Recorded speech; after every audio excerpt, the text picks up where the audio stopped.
Kenya aligns itself with the statements delivered by the African Group and the Group of 77 and China on this agenda item, and wish to re-emphasize the following points in our national context.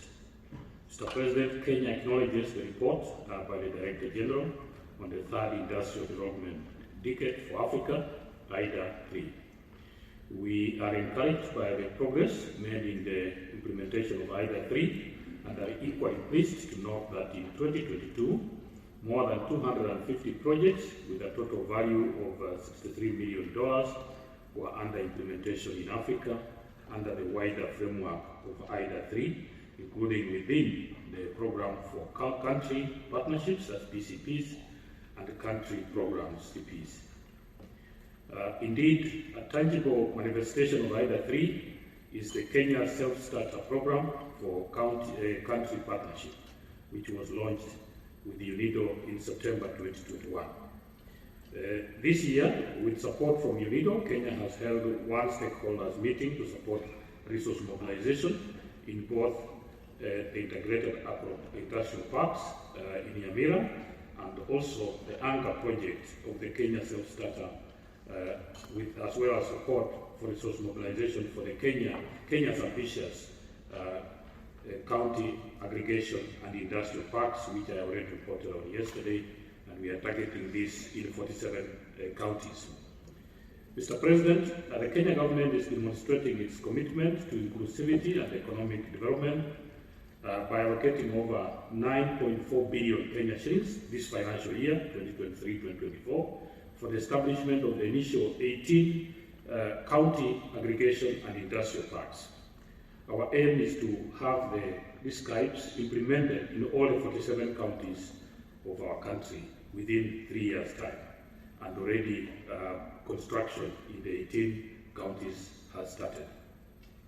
This industrialization drive also extends to targeted agro-value chain development, the establishment of special economic zones, and industrial digitization. We therefore continue to call upon UNIDO and all development partners, including the private sector, investors, to join us in actualizing this ambitious industrialization agenda. Indeed, Mr. Chairman, 5 new export promotion zones have been gazetted and are already underway for construction. Mr. President, Kenya applauds the collaborative and consultative approach adopted by the Director General in formulating the UNIDO strategy for Africa 2023-2025, which promises to serve as a unifying framework for the organization's interventions across the continent. We are optimistic that the strategy will be finalized before the 20th session of the General Conference later this year. With the aforementioned strategy in mind, we continue to encourage UNIDO to endeavor to align the deliverables of IDA-3 with those of African Continental Free Trade Area, AFTA, keeping in mind the important role of the regional economic communities such as EAC and SADC and COMESA and ECOWAS in actualizing objectives of the AFTA.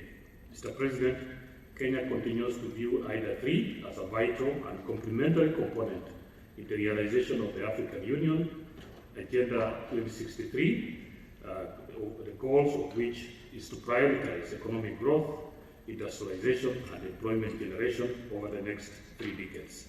The fact that the President of Kenya continues to serve as one of the 10 head of state champions for IDA-3 is a testament to our willingness to continue advocating for this important global agenda. As we come closer to the end of the designated decade, we urge UNIDO to amplify its stewardship role and foster closer collaboration with all stakeholders to support full implementation of IDA-3. I thank you.